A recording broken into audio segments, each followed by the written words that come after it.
Data Miner est heureux de vous présenter Parcours. Bonjour à tous, bienvenue dans Parcours, l'émission qui fait un bout de chemin avec les plus belles trajectoires de la sécurité. Mon invité du jour a passé à peu près 30 ans au sein de la gendarmerie. Il est tout récemment passé dans le privé. Ça sera donc passionnant de découvrir avec lui non seulement son parcours, mais aussi ses fraîches impressions sur l'univers du luxe, puisqu'il est directeur sécurité-sûreté de Van Cleef & Arpels, fameux joaillier de la place Vendôme depuis 1906. Francis Paganini, bonjour. Bonjour Alexandre. Paganini. C'est exactement ça. Avec un nom pareil, vous nous venez de Corse. Alors non, je suis d'origine italienne. Très bien. Bon. Mais c'est assez lointain, donc malheureusement je ne parle pas italien. Et vous avez vu, j'ai bien dit Van Cleef & Arpels. C'est ça. Et pas Van Cleef. C'est ça, on dit Van Cleef & Arpels, tout à fait. On en reparlera tout à l'heure. Alors vous avez des racines italiennes, mais êtes-vous né en Italie? Non, je suis né à Toulouse, ville dans laquelle j'ai grandi jusqu'à 15 ans à peu près. Ensuite, alors mes parents sont originaires de l'Est, mais mon père ayant été militaire également, dans les troupes aéroportées, les parachutistes, il a fait une grande partie de sa carrière dans le sud de la France, raison pour laquelle je suis né à Toulouse. D'accord. Et est-ce que justement votre papa vous a inspiré dès enfant, vous vouliez être militaire, ou vous aviez finalement complètement d'autres rêves? En fait, il est parti assez jeune, donc j'ai pas connu mon père militaire. En revanche, j'ai un frère aîné qui a 5 ans et demi de plus que moi, qui lui avait des envies de devenir militaire depuis tout petit. Et c'est plus mon frère aîné qui m'a donné l'envie, en fait, qui m'a mis un peu sur cette voie. Vous avez mis le pied à l'étrier. Exactement. Et ça tombe bien parce que vous vous retrouvez à Saint-Cyr. Exactement. On est en 1988. Comment se passe justement l'apprentissage à Saint-Cyr? Alors, je suis rentré en 85, je suis sorti en 88. C'est 3 années de formation militaire qui conjugue avec équilibre la formation purement militaire, parfois un peu rustique, et en même temps la formation académique, en tout cas à l'époque, mais c'est encore un peu le cas aujourd'hui, avec donc de l'enseignement qui nous permet de faire de l'histoire militaire, de la géopolitique, etc., pour nous donner une culture. Vous y avez trouvé ce que vous recherchiez à l'époque? Oui, parce qu'on apprend à se connaître. On va vraiment parfois puiser au fond de soi. On va au bout de ses limites et on en apprend beaucoup sur soi-même. Ça, c'est le premier aspect. Et l'autre aspect, c'est que évidemment, ça forme beaucoup entre les élèves de Saint-Cyr une vraie cohésion de promotion. Et c'est quelque chose qui n'a pas de prix. De 1988 à 2003, vous êtes manager responsable dans divers postes opérationnels, entre autres formateur aussi à Saint-Cyr. C'est un passage obligé que vous faites là? Non, je pense que peut-être que mes chefs à l'époque ont dû comprendre, ont dû trouver que j'avais pas bien appris à Saint-Cyr quand j'étais élève. D'accord. Non, je plaisante. Non, mais j'y suis revenu comme instructeur effectivement pendant 2 ans, une période formidable aussi, puisque finalement on voit l'envers du décor de Saint-Cyr en étant instructeur et non plus élève. Et puis moi j'ai toujours aimé la formation, parce que je trouve que on part d'un matériau brut et on essaye d'en faire un matériau beaucoup plus ciselé, ce que je retrouve désormais chez Van Cleef & Arpels. Et puis surtout, on forme les jeunes chefs militaires à qui on va donner très vite des responsabilités. Donc c'est vraiment une mission noble et je pense, très importante. Alors on travaille et on transmet l'éthique, la morale et bien évidemment de l'opérationnel, mais l'éthique et la morale, c'est très important. Oui, bien sûr, parce que finalement, quand on est militaire, si on est amené à aller au combat, il faut qu'on soit respecté de ces hommes, qu'on les respecte, et donc ça ne souffre aucun écart de comportement. Donc oui, l'éthique, la morale sont des valeurs particulièrement importantes dans le métier militaire, dans le métier d'officier. Et effectivement, on inculque ça à nos jeunes cadets quand ils rentrent à Saint-Cyr, entre autres choses, mais en tout cas, ce sont des valeurs qui sont, oui, très importantes, oui. Comment passez-vous chef de cabinet adjoint du directeur général de la gendarmerie nationale en 2003? Alors, entre Saint-Cyr comme instructeur et puis le cabinet du directeur général, il y a eu quelques étapes. J'ai choisi, en fait, en 1994, de partir dans la gendarmerie nationale parce qu'à l'époque, je voulais commander des hommes. J'étais encore jeune officier, j'avais 28-30 ans. Et ce qui m'intéressait, c'était vraiment d'être au contact direct des hommes que l'on commande, que l'on manage. Ouais. Et la gendarmerie offrait cette possibilité de commander une compagnie, un escadron puis une compagnie, et donc des temps de commandement plus longs, plus opérationnels.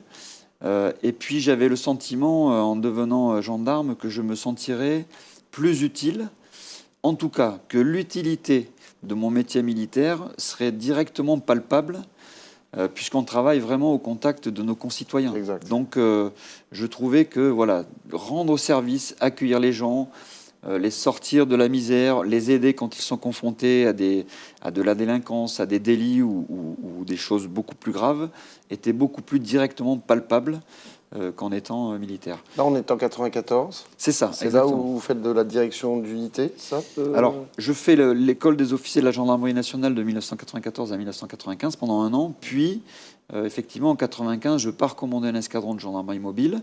Donc la gendarmerie mobile est plus axée sur le maintien de l'ordre, Oui. plus les missions outre-mer aussi. Et ensuite, en 98, je commande une compagnie de gendarmerie départementale. Oui. Vous êtes sur quelle région à ce moment-là? Alors, en mobile, j'étais à Tarbes, Ouais. dans les Hautes-Pyrénées, et en 95, je vais commander la compagnie de gendarmerie de La Flèche, où D'accord. j'avais été comme élève Ouais. au Prytanée quelques années auparavant. Donc, c'était un peu un retour aux sources. Et dans ces premières missions qui vous sont données, justement, en termes de peut-être difficultés rencontrées ou d'épreuves vécues? Alors, en gendarmerie départementale, on peut être confronté vraiment à des choses parfois très difficiles. En très peu de temps, vous pouvez avoir un accident mortel gravissime, des situations dramatiques parfois au sein des familles. Oui, en gendarmerie départementale, il faut savoir un peu s'extraire, évidemment garder de l'humain, mais arriver à trouver soit un palliatif, soit à s'extraire des situations dramatiques auxquelles on peut être confronté, pour garder, de son équilibre psychologique. L'équilibre avec ses hommes est aussi très important, la cohésion. Mais oui, on est effectivement confronté à des situations qui sont parfois douloureuses et dramatiques. Quelle est peut-être celle qui vous a le plus marqué? C'est difficile d'en parler dans le détail, mais c'était une jeune fille qui avait une quinzaine d'années et qui était violée au sein de sa famille. D'accord. Et c'est des situations qui sont très très perturbantes, quoi. Donc là, j'imagine qu'il faut rester extrêmement froid lors de l'intervention. Alors, en fait, dans ces cas-là, moi, j'étais commandant de compagnie, donc j'étais pas directement au contact de cette jeune personne. Il y avait les enquêteurs de brigade qui, eux, faisaient l'enquête, qui sont en général des gens très expérimentés. Et sur une enquête comme ça, on a des enquêteurs qui savent comment réagir, qui savent comment mener l'enquête. On a en particulier des gendarmes féminins, parce que c'est mieux, enfin, on considère, nous, que c'est quand même mieux à ce moment-là d'avoir un gendarme féminin pour essayer d'investiguer, de creuser, d'établir les faits lorsqu'elle est face à une victime qui elle-même est une jeune femme, quoi. J'imagine que c'est post-opération que l'esprit de groupe est le plus fort et le plus important. Oui, c'est évidemment c'est très important et là aussi on a parfois des moments où on peut en discuter entre nous justement pour évacuer un peu. Alors parfois on parle de manière très concrète de l'enquête elle-même, mais on est aussi sur des moments parfois un peu plus, on va dire, décontractés qui nous permettent de relativiser, de prendre un peu de recul, de décompresser, de soulever un peu la soupape. D'en parler peut-être aussi entre vous, de vous soutenir. Oui, bien sûr. Et la gendarmerie est une grande famille. Alors, comme vous le savez, on est aussi logé par nécessité absolue de service, c'est-à-dire qu'on est dans des unités où on vit les uns autour des autres, ce qui évidemment renforce aussi la cohésion et ce qui nous permet de nous voir en dehors des heures de service, quoi. C'est donc juste après ça que vous devenez chef de cabinet adjoint, directeur général de la gendarmerie nationale. Alors, je fais d'abord un petit passage à Paris, puis je rentre à l'école de guerre en 2002. Ouais. Et après l'école de guerre, effectivement, je suis affecté au cabinet du directeur général. Alors, le titre exact, c'était chef du bureau des affaires réservées, mais ça correspondait à la fonction de chef de cabinet adjoint, oui. D'accord. Et en termes de mission, là, on est quand même beaucoup moins sur le terrain. Oui, alors là, on est en poste d'état-major de haut niveau. Alors les missions, c'était des missions très denses, très intenses, qui correspondaient un peu à la vie qui sont calquées sur les missions, les contraintes auxquelles le directeur général peut être confronté. Le directeur général de la gendarmerie est un collaborateur direct du ministre de l'Intérieur. La particularité de cette période que j'ai vécue, c'est qu'on est en 2003. Nicolas Sarkozy est ministre de l'Intérieur et on commence à être rattaché assez directement au fonctionnement et aux demandes du ministère de l'Intérieur. Jusqu'alors, on était vraiment sous la coupelle, sous la coupe du ministère de la Défense, et là, on commence à être vraiment très imbriqué avec ce que nous demande le ministère de l'Intérieur. Donc, on est vraiment en pleine transformation. Que vous gérez quelque part, que vous pilotez. Alors, je ne la pilote pas tout seul, mais je suis vraiment au premier, en première loge, vraiment au contact avec le cabinet du ministère de l'Intérieur à Beauvau.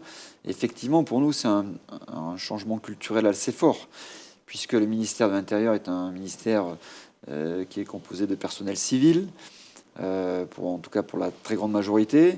Et donc, il a fallu un peu ouvrir notre culture au monde civil. Nous qui avions une culture quasiment exclusivement militaire. Donc oui, on est sur une période de grande transformation. Oui. 3 ans après, vous revenez quelque part à la formation. En étant 2006, vous êtes directeur justement de formation à l'école des officiers de gendarmerie. 160 élèves policiers, dont 30 élèves étrangers. Quelles sont les difficultés rencontrées avec des profils différents et surtout en termes peut-être de langue avec 30 élèves étrangers? Alors on est quand même sur une trentaine effectivement d'élèves étrangers qui viennent pour la plupart de pays africains francophones. D'accord.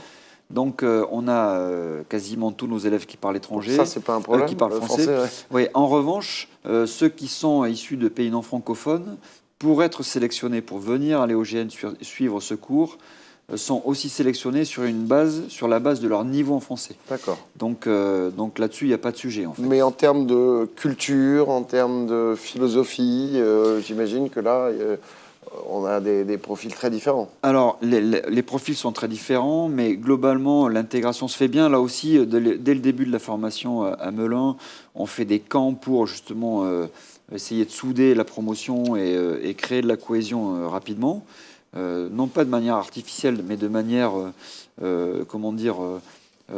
naturelle, et en laissant les élèves les uns avec les autres. Quand on va sur des stages au centre d'entraînement de la gendarmerie mobile, par exemple, à Saint-Astier, on emmène tout le monde pendant 15 jours, ils vivent les uns avec les autres, on les emmène sur le terrain, on leur fait de la formation militaire. Donc ça permet de créer très vite un ciment au sein de la promotion qu'ils vont cultiver ensuite pendant 2 ans. Donc la promotion que j'ai encadrée, je pense comme toutes les promotions, généralement assimile, agrège assez facilement et assez rapidement les élèves étrangers.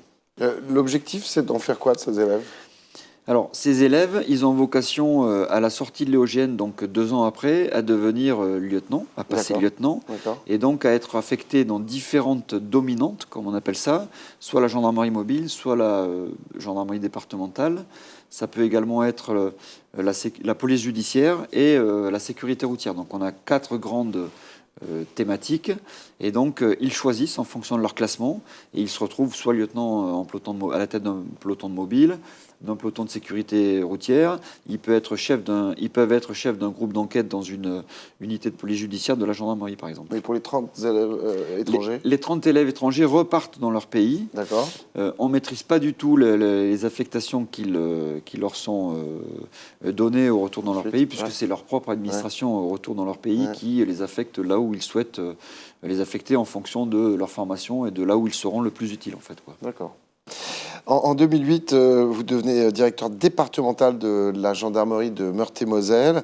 650 personnes à peu près, environ sous votre commandement, pour un bassin de 300 000 personnes environ. Sur la zone gendarmerie, c'est à peu près 290 000 de mémoire, 300 000 personnes, 300 000 habitants. Et vous définissez donc un plan d'action stratégique de la gestion opérationnelle des événements d'ampleur en liaison avec les autorités publiques. Alors, dans ce cas de figure, sont les préfets, les députés, les sénateurs, les élus locaux, les magistrats et les chefs d'entreprise. Là, il y a un vrai continuum de sécurité. Il y a un travail main dans la main à faire privé-public. Oui, tout à fait. Alors ça, là, on est vraiment sur quelque chose que j'ai recherché 15 ans avant, quand je suis rentré dans la gendarmerie, c'est-à-dire être vraiment au contact et de nos concitoyens, de la population française, et aussi de toute la structure institutionnelle. Et effectivement, en étant commandant de groupement de gendarmerie départementale sur la Meurthe-et-Moselle, j'ai eu à travailler avec, sous l'autorité du préfet de département, avec le procureur, les juges d'instruction, les élus donc, de la République, donc députés et sénateurs. On est en pleine 2008-2010, on est en pleine RGPP, donc c'est la révision générale des politiques publiques. Et donc il y avait beaucoup de pédagogie, d'actions à mener auprès des élus, notamment du département, pour faire passer cette réforme, qui était une réforme très importante. Et oui, on est aussi au contact des entreprises, de chefs d'entreprise, dans le cadre de nos prérogatives. Donc, pour vous, déjà, là, on est dans un continuum qui est en train de poindre, parce qu'on en parle encore aujourd'hui, il n'est pas encore complètement développé. Qu'est-ce que vous en pensez de ce continuum de sécurité? Oui, alors effectivement, la gendarmerie, alors quand on est sur l'échelle d'un département, on travaille évidemment main dans la main avec la police nationale. Ouais. On a des zones de compétences qui sont étroitement imbriquées. Et donc, oui, le continuum de sécurité, il se fait, parce que déjà, avec la police nationale, on passe de la zone urbaine, qui est Nancy, à la zone périurbaine et rurale, qui est le reste du département. Alors, même si en Meurthe-et-Moselle, il y a aussi des centres urbains importants, mais le continuum de sécurité, il se bâtit avec la police nationale, les magistrats, le préfet de département. Donc, oui, et les chefs d'entreprise. Et les chefs d'entreprise aussi, oui, oui, bien sûr, oui. Oui. Fondamental. Là, vous travaillez entre autres sur la diminution de la délinquance? Oui, c'est un peu l'objectif quand même, c'est lorsqu'on est dans des fonctions comme celle-ci, c'est d'arriver à mettre en place des schémas, des dispositifs qui nous permettent de réduire la délinquance. C'est le but ultime, en fait. Bien sûr, ça a été le cas, ça a diminué de 12%. Sur quoi, justement, vous pensez, qu'est-ce qui a été le plus efficace pour cette diminution? Bon, je pense que c'est un peu tout. Il y a une tendance, parce qu'en fait, cette diminution que moi j'ai vécue dans mon département, elle était quand même assez générale. On a eu des réformes importantes qui ont été menées à l'époque par le ministère de l'Intérieur, qui ont permis de mieux cerner la délinquance, notamment, je pense, dans le domaine judiciaire, mais aussi dans le domaine de la sécurité routière. Par exemple, on est à ce moment-là dans une période...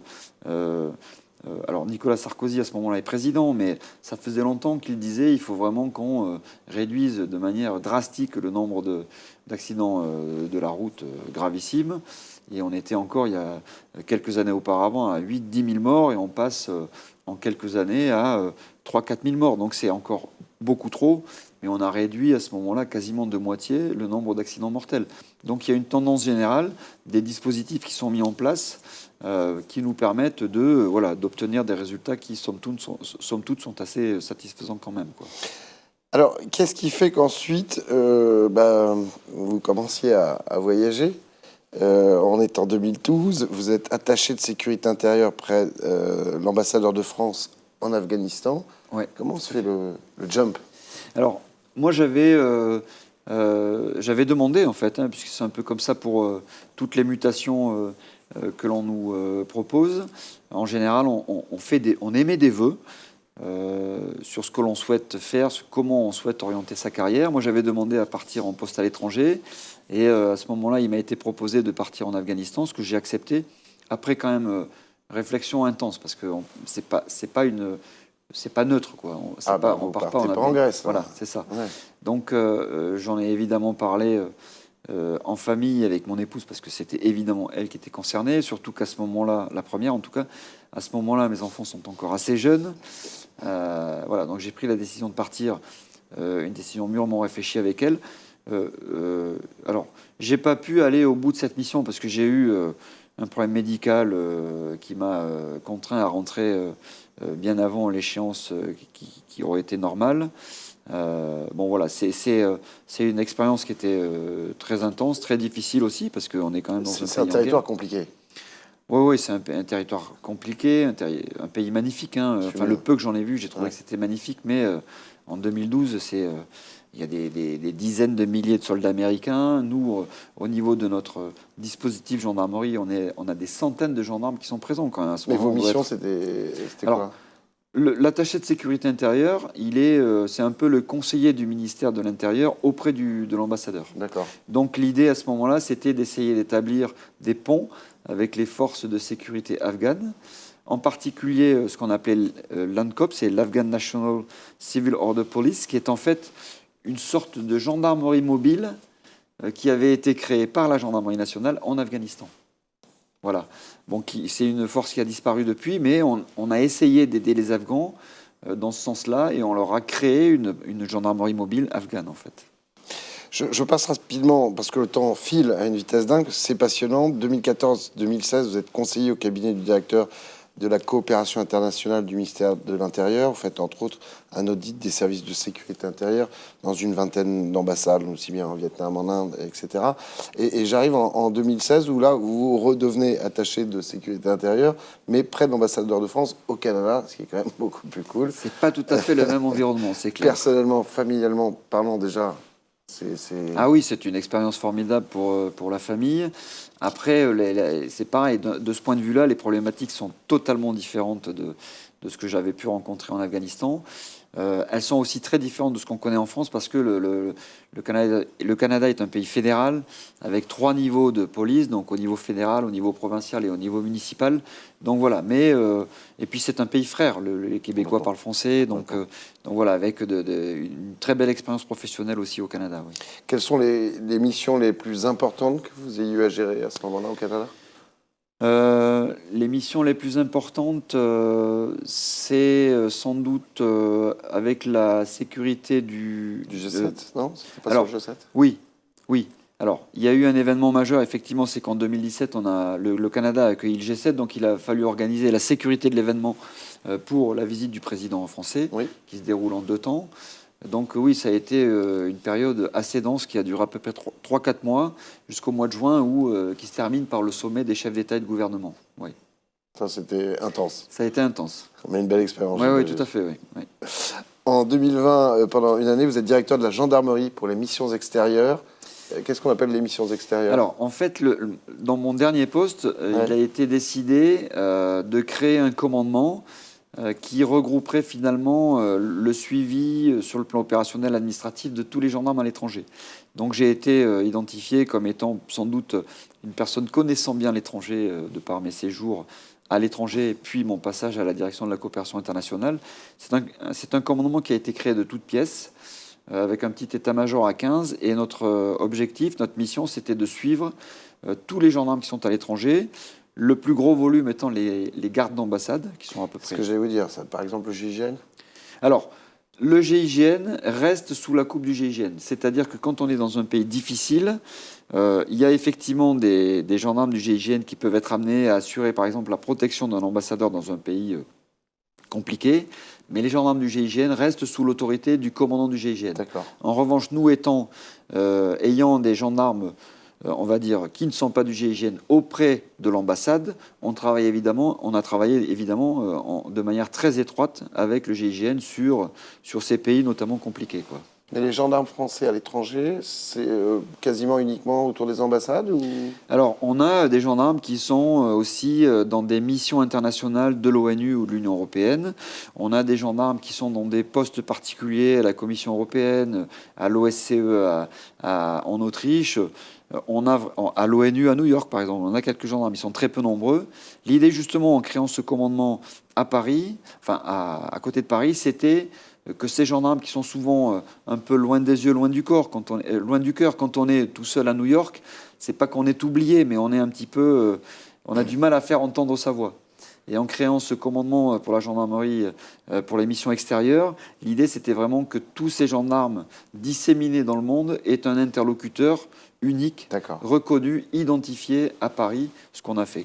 Plus facile pour faire passer... Et puis pour eux aussi. Je pense qu'il y avait aussi un vrai besoin, sans doute, pour tous ces gendarmes dans le monde entier. Une seule oreille, quoi. C'est ça. En 2023, vous passez donc dans le privé. vous devenez directeur sécurité et sûreté, c'est 2023, hein, C'est ça, c'est ça. Van Fin Cleef 2023. et Arpels, ça fait partie du groupe Richemont, c'est mythique comme marque. Déjà, pourquoi passer dans le privé? J'ai voulu partir dans le secteur privé parce que je voulais avoir une expérience. J'avais vraiment cette curiosité, cette envie de partir dans le secteur privé.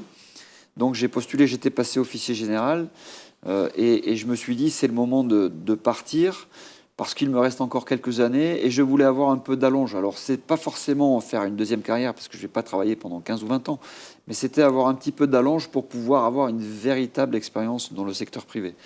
Donc j'ai cherché. Pour le coup, sur ce poste, j'ai vraiment activé mon réseau et puis mis des alertes sur Internet, etc. J'ai postulé et puis après quelques entretiens, j'ai été sélectionné comme directeur sécurité sûreté au sein de la maison, de cette magnifique maison Van Cleef & Arpels. En fait, c'est une maison finalement où je retrouve certaines valeurs qu'on cultive dans la gendarmerie. En fait. C'est-à-dire? L'exigence, par exemple. Van Cleef & Arpels, c'est une maison de haute joaillerie qui est mondialement connue, où on fait du travail de très grande précision, où on a donc une exigence extrême, exigence qu'on peut aussi retrouver dans la gendarmerie. La culture maison, c'est-à-dire vraiment cette cohésion qu'on recherche dans une maison. Dans cette maison, on la cultive. On a aussi cette fine combinaison de la modernité et de la tradition.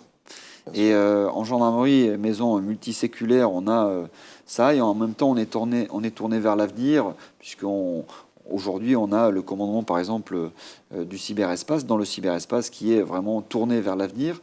Et aujourd'hui, Van Cleef & Arpels, c'est aussi tourné vers l'avenir, la modernité. Et finalement, alors j'ai découvert, par exemple, une méthode de certissage qui s'appelle le certi mystérieux, qui a été inventé, breveté chez Van Cleef & Arpels en 1933 et qui est aujourd'hui toujours utilisé. C'est-à-dire que presque 100 ans après, on utilise encore un mode de certissage particulier inventé au sein de la maison qui est presque centenaire. Donc voilà, donc j'ai trouvé vraiment des valeurs qui correspondent à ce que je recherchais et qui finalement ne me sont pas totalement étrangères. Dans un univers qui n'a rien à voir, on est là dans le monde du luxe, de la haute joaillerie, qui est évidemment très différent de la gendarmerie, mais finalement dans lequel je trouve que j'évolue pas avec facilité, ce serait présomptueux de dire ça, mais en tout cas avec beaucoup de liens finalement qui me rappellent mon ancien métier. Donc vous devez assurer la sécurité et sûreté pour cette marque dans le monde entier. Alors, il y a plusieurs volets, plusieurs axes de sécurité-sûreté. On a notamment tout ce qui concerne les événements, qui sont nombreux. Et concernant les événements, oui, j'ai une compétence. Je suis tous les événements de Van Cleef qui peuvent se dérouler dans le monde. Donc, je rentre très récemment d'un événement qui s'est déroulé dans un pays d'Europe. Mais je pourrais être amené à bouger à Séoul, en Corée du Sud, au Portugal ou dans un autre pays à partir du moment où on a un événement de la maison. L'autre aspect, c'est la sécurité. Les boutiques Alors non, les boutiques, ça ne dépend pas de moi, ça dépend de Richemont. D'accord. Il y en a beaucoup, des boutiques. Et en revanche, j'ai la sécurité des bâtiments dans lesquels on a nos directions, notre état-major, entre guillemets, qu'on appelle le HQ d'ailleurs au sein de la maison. Il y en a à Paris et on a aussi dans notre périmètre les boutiques, pas les boutiques, les ateliers dans lesquels on fabrique voilà. Il faut savoir que Van Cleef a une production 100% française. Ouais. C'est une très belle maison française. Ouais. Et tous nos artisans joailliers travaillent en France. C'est bien de le souligner. Ouais. Quand vous faites ces événements à l'étranger, j'imagine qu'il y a des transports de bijoux que vous assurez. C'est alors je ne peux pas trop rentrer dans les détails. C'était juste pour savoir, parce que je sais que les marques de luxe sont davantage sujettes à des vols, des cambriolages, avec les situations actuelles. Et savoir en termes de nouvelles technologies, si vous appuyez beaucoup là-dessus, si vous êtes très à l'écoute de ce qui se prépare et ce qui doit arriver sur le marché. Oui, je ne peux pas trop rentrer dans le détail, c'est un peu confidentiel, mais oui, on a des méthodes qui nous permettent d'avoir un suivi rigoureux, très actualisés et qui nous permettent d'assurer au maximum le transport des valeurs. Oui. Vous pouvez me le dire à moi, personne ne nous écoute. Non, je rigole. Quelle relation vous développez encore aujourd'hui dans le privé avec les forces publiques ? Alors, il y a une grande partie des bâtiments qui sont dans Paris, donc évidemment, j'ai pris contact avec le commissariat central sur lesquels nos bâtiments sont implantés. Et quand on a notamment des mouvements, des manifestations ou autres, on est en relation pour savoir est-ce que ça peut toucher nos bâtiments, est-ce qu'on a besoin de sensibiliser nos équipes, nos collaborateurs pour leur dire attention, il va y avoir des manifestations, ça va passer près de chez nous. Donc oui, on a des relations de ce point de vue-là sur les ateliers qui ont vocation aussi à se développer, notamment en province, puisqu'on va, dans les mois, les années qui viennent, ouvrir des ateliers en province. On prend aussi contact avec les forces de sécurité locales pour établir cette première relation et puis qui ensuite sera amené à évoluer avec ces forces de sécurité locales. D'accord. Pour terminer, est-ce qu'un parcours comme le vôtre est encore possible pour un jeune qui vient d'entrer en gendarmerie ? Oui, bien sûr. Oui, tout à fait. Je pense que le monde militaire, la gendarmerie en particulier, mais les autres armées, je pense aussi, on a finalement, dans notre parcours militaire, on acquiert des compétences techniques, humaines, qui sont tout à fait transposables dans le privé. Alors évidemment, après, c'est une question de personne, bien entendu, mais on acquiert aujourd'hui, et les 6 mois que je viens de passer chez Van Cleef, puisque je suis arrivé il y a quelques mois, me confirment dans ce sentiment. C'est-à-dire qu'on a vraiment aujourd'hui, dans le milieu militaire, des compétences, on acquiert une expertise humaine, professionnelle, qui est sur beaucoup d'aspects transposables dans le secteur privé. J'en suis intimement persuadé, en particulier dans le domaine du management.